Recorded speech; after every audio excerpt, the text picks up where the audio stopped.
മുസ്ലിങ്ങളുടെ ഇടയിൽ മാത്രമല്ല തൃണമൂൽ കോൺഗ്രസിനെ കുറിച്ച് വിപരീത അഭിപ്രായം ഉണ്ടായത്, ഹിന്ദുക്കളുടെ ഇടയിലുണ്ടായിരുന്നു.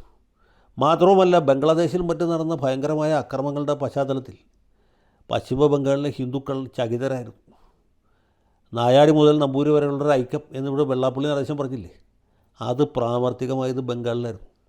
അവിടെ നമോ ശൂദ്രർ എന്ന് പറഞ്ഞ അവിടുത്തെ പട്ടിക സമുദായക്കാർ മുതൽ ഭാദ്രലോകിൻ്റെ ഭാഗമായിട്ടുള്ള ബ്രാഹ്മണരും കായസ്ഥരും വരെ സംഘടിച്ച് BJP കൂട്ടി തൃണമൂൽ കോൺഗ്രസിനെ തോൽപ്പിക്കാൻ വേണ്ടി. അങ്ങനെയാണ് ഇത്ര വലിയ തിരിച്ചടി ഉണ്ടായത്. അപ്പോൾ മുസ്ലിം വോട്ടുകൾ ഭിന്നിക്കുക മാത്രമല്ല, ഹിന്ദു വോട്ടുകൾ BJPക്ക് അനുകൂലമായിട്ട് ഏകീകരിക്കപ്പെടുക കൂടി ചെയ്തു. പിന്നെ ഭരണവിരുദ്ധ വികാരം ശക്തമായിട്ടുണ്ടായിരുന്നു. തൃണമൂൽ കോൺഗ്രസിൻ്റെ ഗുണ്ടാവിളയാട്ടം, അതുകൊണ്ടാണ് മുസ്ലിങ്ങളെതിരായത്, അതുകൊണ്ടാണ് ഹിന്ദുക്കളെതിരായത്. പിന്നെ സ്ത്രീകൾക്കെതിരായിട്ടുള്ള ആക്രമങ്ങൾ, അത് പ്രധാനപ്പെട്ട ഘടകമായിരുന്നു.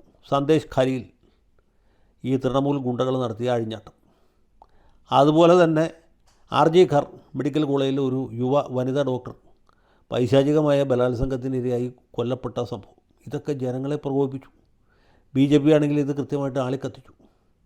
അതുകൊണ്ടാണ് തൃണമൂൽ കോൺഗ്രസ് തോറ്റത്. തൃണമൂൽ കോൺഗ്രസ്സുകാർക്ക് പോലും അതിൽ സംശയമില്ല, അത്ഭുതമില്ല. എന്താ കാരണം എന്ന് വെച്ചാൽ